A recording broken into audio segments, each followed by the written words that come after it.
falar sobre uma forma de derrame pleural infectado chamado de empiema. Da sua definição, vamos inferir quais são as causas, e a partir das causas, vamos mostrar como clínica, laboratório e tratamento estão todos conectados.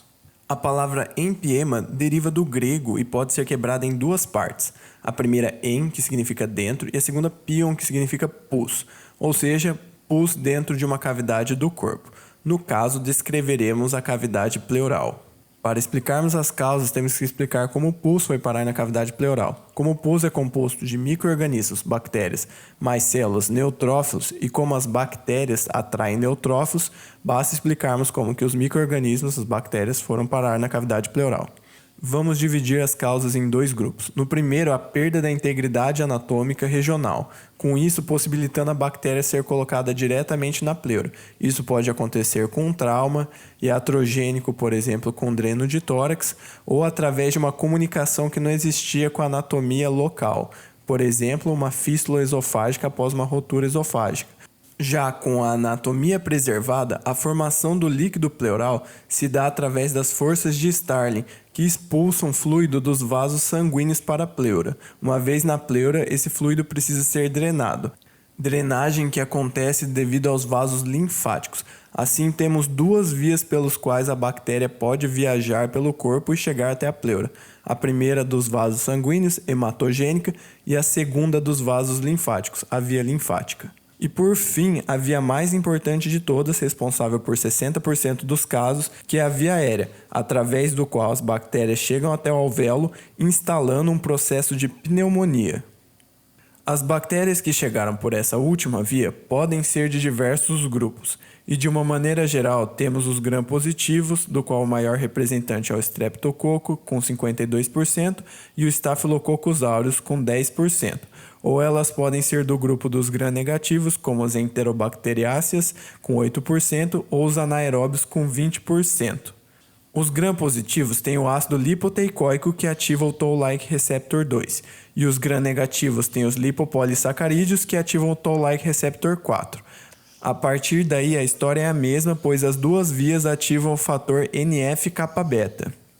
O NF-kappa-beta ativa diversas moléculas, mas as principais são a interleucina 8, interleucina 6, o TNF-alfa e a interleucina 1b.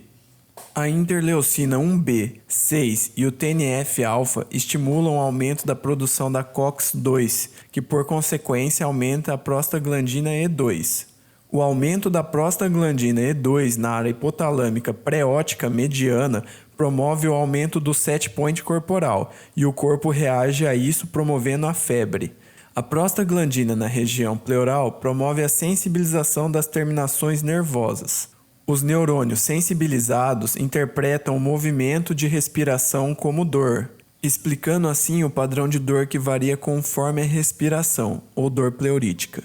Seguindo pelo caminho da pneumonia, a ativação da interleucina 1b e do TNF-alfa diminuem a expressão das zonas de oclusão do tipo 1, que são moléculas de adesão entre as células endoteliais e as células mesoteliais da pleura.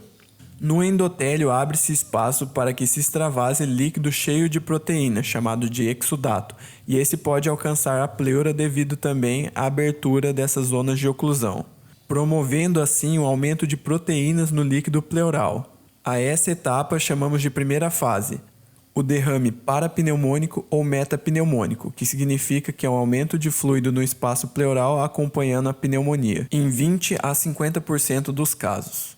E como nessa fase as bactérias ainda estão no parênquima pulmonar e ainda não alcançaram o espaço pleural, o tratamento basicamente se baseia em eliminar as bactérias, ou seja, dar o antibiótico, o que é resolutivo em 98% dos casos.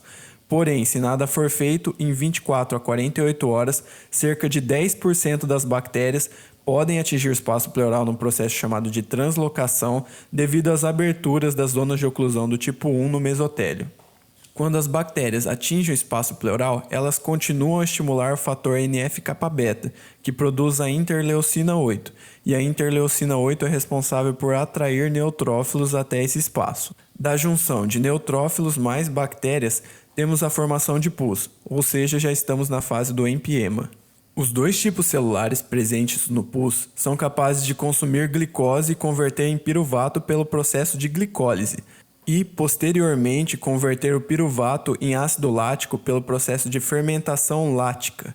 Para isso, essas células usam a enzima lactato desidrogenase, o LDH. Assim, na análise do líquido pleural, teremos uma redução da glicose pelo consumo, um aumento de LDH devido à fermentação lática dessas células e um aumento de ácido lático que promove a redução do pH. E por fim, o TNF-alfa é capaz de estimular a produção de fator tecidual pelas células mesoteliais. O fator tecidual ativa a via extrínseca da cascata de coagulação, ativando os fatores 7, 10, 5, 2 e 1, promovendo assim a produção do fator 1 ativado, que é a fibrina, que se deposita formando septações. Devido à presença de fibrina e pus na cavidade pleural, essa é a segunda fase, chamada de fase fibrinopurulenta. Nessa fase, as malhas de fibrina envolvem e protegem as bactérias dos antibióticos. Assim, a presença dos antibióticos apenas não é o suficiente para garantir tratamento, sendo necessária a retirada desse material purulento para impedir a progressão da doença. Isso se dá através de um dreno torácico.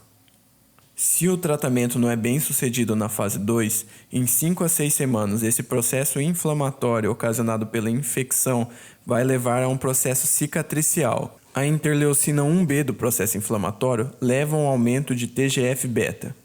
E o TGF-beta leva os fibroblastos a produzirem colágeno sobre os septos de fibrina, levando as septações a formarem um aspecto cicatricial permanente.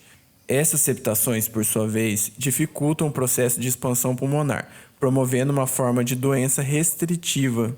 Assim, as medidas de tratamento que foram efetivas anteriormente não vão ser suficientes para resolver esse problema anatômico, necessitando assim de uma correção cirúrgica, chamada de decorticação, processo que é eficiente em mais de 87% dos casos a depender da via de acesso cirúrgica.